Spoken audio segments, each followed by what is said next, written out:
আমরা এখন দেখব পদার্থবিজ্ঞান দ্বিতীয় পত্রের চলতরিত অধ্যায়ের যশোর বোর্ড 2024 সালের প্রশ্ন। এখানে এই যে 3 নম্বর প্রশ্নটা হচ্ছে যশোর বোর্ড 2024 সালের। উদ্দীপকে বলা আছে ইলেকট্রিসিটি ল্যাবরেটরিতে একটি মিটার ব্রিজের একটি ফাঁকে 2 ওহম এবং অপর ফাঁকে 3 ওহম রোধ সংযুক্ত আছে। শিক্ষার্থীরা নিস্পন্দন বিন্দু ঠিক মাঝখানে পেতে চাচ্ছে। তো গ নম্বরে বলা আছে যে নিস্পন্দন বিন্দু কোথায় পাওয়া যাবে নির্ণয় করো। এইটা কি? এইটা হচ্ছে একটা মিটার ব্রিজ। মিটার ব্রিজ মূলত একটা হুইটস্টোন ব্রিজ। তো এটা কিভাবে নির্ণয় করতে হয় আমি এখানে সমাধান করে রাখছি, আমি জিনিসটা বুঝিয়ে দিচ্ছি। এইটা যদি একটা হুইটস্টোন ব্রিজ হয় তাহলে মিটার ব্রিজের চিত্রটা কেমন হতে পারে আমরা একটু নরমালি দেখি যে চিত্রটা কেমন হতে পারে। আমরা ফার্স্ট থেকে চিত্রটা দেখি, তারপর আমরা সমাধানে যাব। এটা হচ্ছে আমাদের একটা রোধ আর এটা হচ্ছে আমাদের আরেকটা রোধ, আর এইটা হচ্ছে আমাদের যে তড়িৎ কোষ বা ব্যাটারি, এটা ধরে নিলাম আর কি। এখন এই রোধ দুটো একটা পরিবাহী তার দ্বারা যুক্ত আছে, এটা হচ্ছে সেই পরিবাহী তার। এখন প্রশ্নে বলা ছিল যে কি যে ইলেকট্রিসিটি ল্যাবরেটরিতে একটি মিটার ব্রিজের একটি ফাঁকে 2 ওহম এবং অপর ফাঁকে হচ্ছে 3 ওহম। তাহলে আমরা ধরে নিলাম এটা হচ্ছে আমাদের সেই 2 ওহম আর এটা হচ্ছে আমাদের কি 3 ওহম রোধ। আরো বলা ছিল যে শিক্ষার্থীরা নিস্পন্দন বিন্দু ঠিক কোথায় পেতে যাচ্ছে, মাঝখানে পেতে যাচ্ছে, কিন্তু উদ্দীপক অনুযায়ী এখানে যেটা বলা হয়েছে নিস্পন্দন বিন্দু কোথায় পাওয়া যাবে নির্ণয় করো। নিস্পন্দন বিন্দু কোথায় পাওয়া যাবে এটাকে নির্ণয় করতে হবে। এটা কিন্তু একটা মিটার ব্রিজ। এটা কি ব্রিজ? Metre bridge. যেহেতু একটা মিটার ব্রিজ তাইলে তার এইখান থেকে এই ব্রিজের দূরত্ব হচ্ছে 1 মিটার। কি হবে? এই ব্রিজের টোটাল যে দূরত্ব সেটা হচ্ছে 1 মিটার। 1 মিটার মানে কিন্তু 100 সেন্টিমিটার। তাহলে আমরা 1 মিটার যেহেতু বলা আছে তাহলে 1 মিটার যে কথা 100 সেন্টিমিটার একই কথা, কারণ এটা সেন্টিমিটার হিসাব করতে হয়। তাহলে আমরা এখানে 100 সেন্টিমিটার লিখে রাখলাম আর কি। তো আমরা ধরে নিলাম এই পি যে রোধ, এই রোধ থেকে এই বিন্দুতে মানে পি রোধ বা বাম ফাঁকের রোধ, এটাকে আমরা ধরে নেব হচ্ছে বাম ফাঁকের রোধ আর এটাকে আমরা ধরে নেব হচ্ছে ডান ফাঁকের রোধ। আমি ধরে নিলাম যে 2 ওহম রোধ থেকে এল সেন্টিমিটার দূরে এল নিস্পন্দন বিন্দু পাওয়া যাবে। কি ধরে নিলাম যে 2 ওহম রোধ থেকে এল সেন্টিমিটার দূরে, তাহলে এই দূরত্বটা কত হবে? এল। কিন্তু এই দূরত্বটা হচ্ছে এল।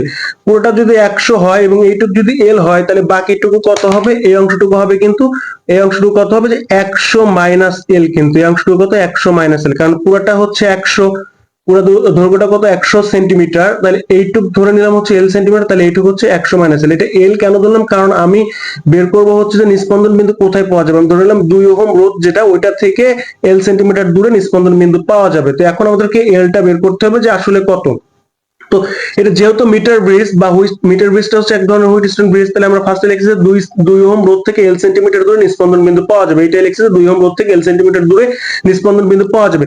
তো মিটার ব্রিজের ক্ষেত্রে আমরা একটা সূত্র জানি যে পি বাই কিউ সমান এল বাই কত? 100 মাইনাস এল। এই সূত্রটা কিন্তু আমরা জানি, যেখানে এইটা হচ্ছে পি, আমি ধরে নিচ্ছি এইটা হচ্ছে পি আর এইটা হচ্ছে কিউ। পিটাকে ধরছি বাম ফাঁকের রোধ, কিউটাকে ধরছি ডান ফাঁকের রোধ। তাহলে পি বাই কিউ সমান এল বাই কত? 100 মাইনাস এল। তাহলে পি মান কত? 2 আর কিউ এর মান হচ্ছে 3। তাহলে 2/3 সমান এল বাই 100 মাইনাস এল। তাহলে আমাদের টার্গেট হচ্ছে এল বের করা। তাহলে আমরা আর আর গুণন করে দেব। এখানে কি করব যে আর আর গুণন করব। তাহলে 2/3 2 এটার সাথে যাবে আর এল এর সাথে যাবে, তাহলে আর আর গুণন করলে আমরা এখান থেকে হিসাব টিসাব করে পাচ্ছি হচ্ছে এল এর মান কত? 40 সেন্টিমিটার। অবশ্যই এই জিনিসটা কিন্তু আমাদের 1 মিটার বলা ছিল। কত বলা ছিল? 1 মিটার। আর 1 মিটার যে কত? 100 সেন্টিমিটার। এই কথা আমরা কিন্তু অবশ্যই সেন্টিমিটার নিয়ে হিসাব করব, কারণ এখানে যে এলটা থাকে এটা কিন্তু অবশ্যই সেন্টিমিটারের মান, এটা সেন্টিমিটারে থাকে আর কি। তো যাক, অর্থাৎ বাম ফাঁকে 2 ওহম রোধ থেকে 40 সেন্টিমিটার দূরে নিস্পন্দন বিন্দু পাওয়া যাবে। কোথায় পাওয়া যাবে? 2 ওহম রোধ থেকে 40 সেন্টিমিটার দূরে নিস্পন্দন বিন্দু পাওয়া যাবে। তো এখন আমরা ঘ নম্বরটা দেখি যে ঘ নম্বরে কি বলা আছে। ঘ নম্বরে বলা আছে যে উদ্দীপক অনুযায়ী শিক্ষার্থীদের উদ্দেশ্যে সফল করার জন্য কি পদক্ষেপ নেওয়া যেতে পারে গাণিতিক বিশ্লেষণ পূর্বক মতামত দাও। শিক্ষার্থীদের উদ্দেশ্য সফল করতে হবে, তাহলে শিক্ষার্থীরা কি সফল করতে চাচ্ছিল সেটা আমাদেরকে বুঝতে হবে। শিক্ষার্থীরা সফল করতে চাচ্ছিল যে নিস্পন্দন বিন্দু ঠিক মাঝখানে পেতে যাচ্ছে, মানে ইলেকট্রিসিটি ল্যাবরেটরিতে একটি মিটার ব্রিজের একটি ফাঁকে 2 ওহম এবং অপর ফাঁকে 3 ওহম রোধ সংযুক্ত আছে, যেখানে শিক্ষার্থীরা নিস্পন্দন বিন্দু কোথায় পেতে যাচ্ছিল? ঠিক মাঝখানে। কিন্তু আমাদের যে চিত্র আঁকাইছি সেই চিত্রে পি আর কিউ রোধের যে মাঝখান বরাবর যে বিন্দুটা পাবো সেই বিন্দুটাই তারা কি নিস্পন্দন বিন্দু পাইতে চাইছিল। তো এইটা পাওয়ার জন্য তারা কি কি পদক্ষেপ নিতে পারে সেটাই আমরা প্রমাণ করবো আর কি। তাহলে এই জায়গায় আমাদের নিস্পন্দন বিন্দু তারা পাইতে চাইছে, তাহলে এটা দেখি যে এটা কিভাবে সফল করা যায়। ফার্স্টে আমরা যেটা করব যে একটা রোধকে স্থির রাখবো আর একটা রোধকে পরিবর্তন করব। আমরা পি কে স্থির রাখবো আর কিউ কে কি করব? পরিবর্তন করব। তো তারপরে দেখবো যে কিউ ওহম রোধ কত আসে। কিউ কে যেহেতু পরিবর্তন করব, পরিবর্তন করার সময় আমরা দেখবো যে কিউ এর মানটা কত আসে, মানে কিউ প্রাইম ধরে নেবো। যখন পরিবর্তন করবো তখন সেটাকে কিউ প্রাইম ধরে নেবো, ধরে নিয়ে দেখবো যে সেটা কত আসে।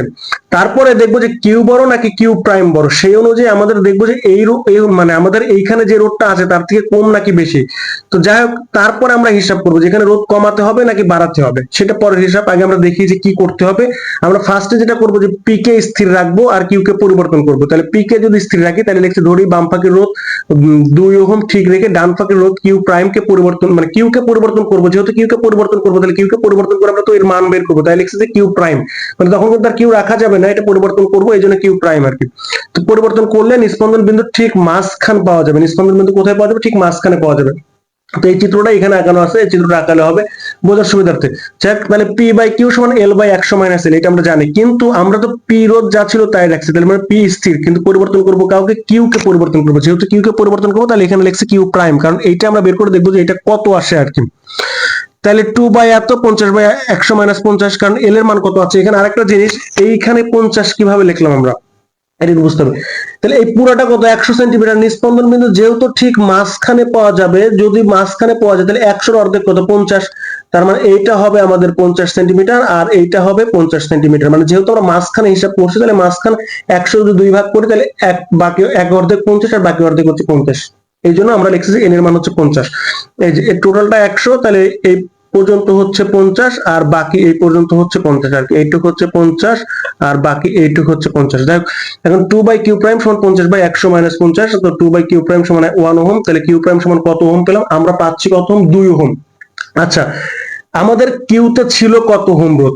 কিউতে ছিল কিন্তু 3 ওহম। কিউতে কত ছিল? কিউতে ছিল 3 ওহম, আর আমরা কিউ প্রাইম পাচ্ছি কত? 2 ওহম। তাহলে বড় কে? কিউ বড় কিউ প্রাইমের থেকে।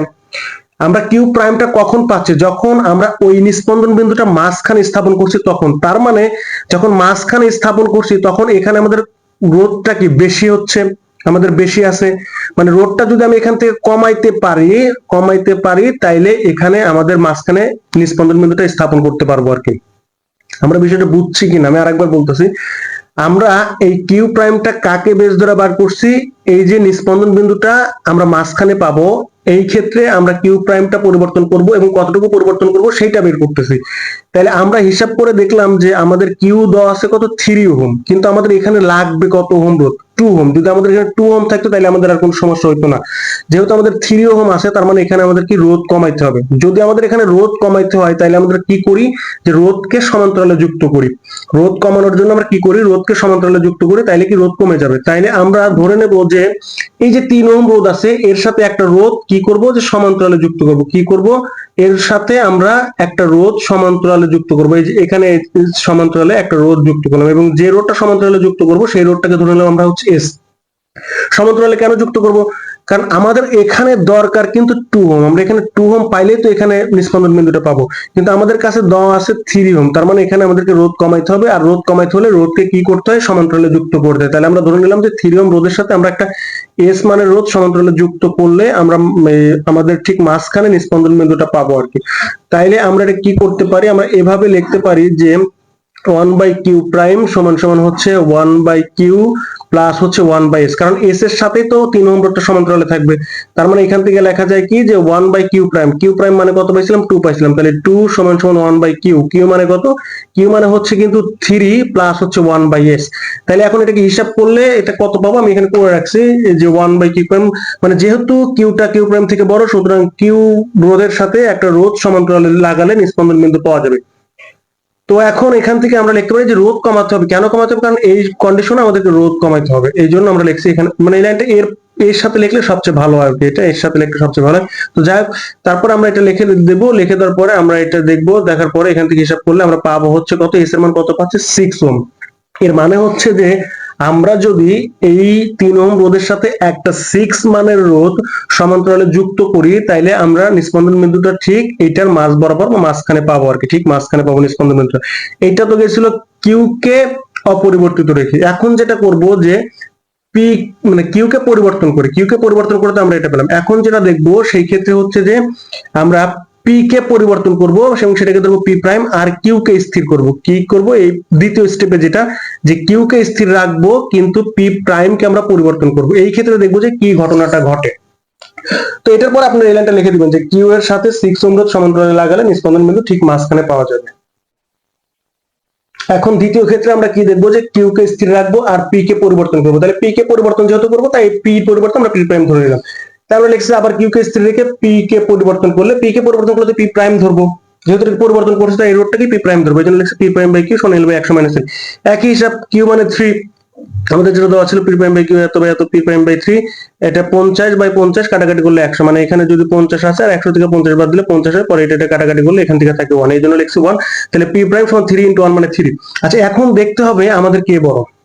আমাদের এখানে রোডটা কত আছে 2 ওহম, পি সমান কত আছে 2 ওহম, আর পি প্রাইম সমান আমরা কত পেলাম 3 ওহম। তাহলে এখানে বড় কে? পি প্রাইম বড় পির থেকে। তাইলে আমরা সুস্পন্দন বিন্দু যেটা সেইটা যদি আমরা সরি নিস্পন্দন বিন্দু যেটা সেইটা যদি আমরা ঠিক মাঝখানে পেতে চাই, তাইলে এখানে আমাদের কত ওহম রোধ দরকার? এখানে আমাদের কত ওহম রোধ দরকার? 3 ওহম রোধ দরকার।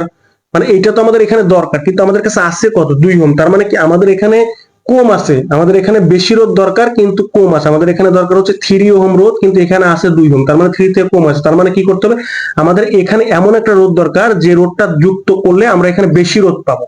আর রোধ কখন বেশি পাই? যখন আমরা রোধকে শ্রেণীতে যুক্ত করি। তার মানে আমি ধরে নিলাম যে এখানে এই যে এখানে একটা রোধ শ্রেণীতে যুক্ত করলাম, এই রোধটাকে ধরে নিলাম আমরা হচ্ছে এটা কি পি প্রাইম ধরছি নাকি? এখানে আমরা আর ধরছি, যাই হোক যেটা ধরছি সেটা লিখবো। আমরা এখানে আর দিয়ে করছি তাই আর ধরে নিলাম। আমরা ধরে নিলাম যে 2 ওহম রোধের সাথে আর মানের একটা রোধ শ্রেণীতে যুক্ত করলে আমরা মানে ঠিক মাঝখান বরাবর নিস্পন্দন বিন্দুটা পাবো আর কি। তাহলে এর সাথে কেন শ্রেণীতে যুক্ত করলাম আমরা বুঝতে পারছি তো, কারণ এখানে আমাদের রোধ আছে 2 ওহম, আমাদের এখানে বেশি ওহম রোধ দরকার, 3 ওহম রোধ দরকার, তাই এর সাথে আমরা আর মানের একটা রোধ শ্রেণীতে যুক্ত করলাম। এখন এই আর রোধটা কত সেইটা হচ্ছে বিষয়, আর রোধটা কত সেটা বের করব। যেহেতু আমরা শ্রেণীতে যুক্ত করব তাহলে আমরা এটা কি লিখতে পারি যে পি প্রাইম সমান সমান হচ্ছে পি প্লাস আর, কারণ পি এর সাথে তো আর কে শ্রেণীতে যুক্ত করব, পি প্রাইম সমান পি প্লাস আর, পি এর সাথে তো আর কে শ্রেণীতে যুক্ত করব, তাহলে এই আরটা কত সেটা বের করব। তাহলে এখন পি প্রাইম মানে কত পেয়েছিলাম, মানে 3 পেয়েছিলাম, আর পি মানে আমাদের কত ছিল, পি মানে কিন্তু আমাদের প্রশ্ন দেওয়া ছিল 2 প্লাস হচ্ছে আর, তাহলে আর সমান সমান কত 3 মাইনাস 2 মানে হচ্ছে 1। তার মানে হচ্ছে এই 2 ওহম রোধের সাথে 1 ওহম রোধ যদি আমরা শ্রেণীতে যুক্ত করি তাহলে নিস্পন্দন বিন্দুটা কোথায় পাওয়া যাবে, ঠিক মাঝখানে পাওয়া যাবে আর কি। তো ওইটাই হিসাব করে রাখছি এখানে। তো এখান থেকে এটা দেখার পর যে রোধ কি করতে হবে, বাড়াতে হবে। আমরা এটা সবসময় মাথায় রাখবো যে যদি কোনো ক্ষেত্রে আমাদেরকে রোধ বাড়াতে হয় তাহলে সেই জায়গায় আমরা রোধ শ্রেণীতে যুক্ত করব, আর যদি কোনো ক্ষেত্রে রোধ কমাতে হয় তাহলে সেই জায়গায় আমরা রোধকে সমান্তরালে যুক্ত করব।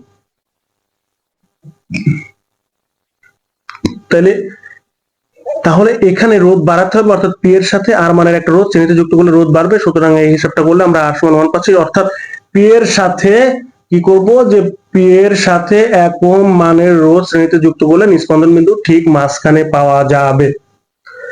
এটা খুবই সহজ ছিল, আপনারা আরেকবার একটু দেখবেন, খুব ভালোভাবে চর্চা করে যাবেন, কারণ এই প্রশ্নটা পরবর্তীতে আসার সম্ভাবনা আছে আর কি। এখন ভিডিওর স্ক্রিনে যে প্লেলিস্ট বা যে ভিডিওগুলো দেখানো হচ্ছে আপনারা চাইলে সেগুলো দেখে নিতে পারেন, অথবা চাইলে চ্যানেলের প্লেলিস্ট থেকে ঘুরে আসতে পারেন, কারণ এখানে ফিজিক্সের বিভিন্ন অধ্যায় বিভিন্ন বোর্ডের গুরুত্বপূর্ণ সৃজনশীল প্রশ্ন সমাধান দেওয়া আছে, যা দেখলে আপনাদের অনেক উপকারে আসবে।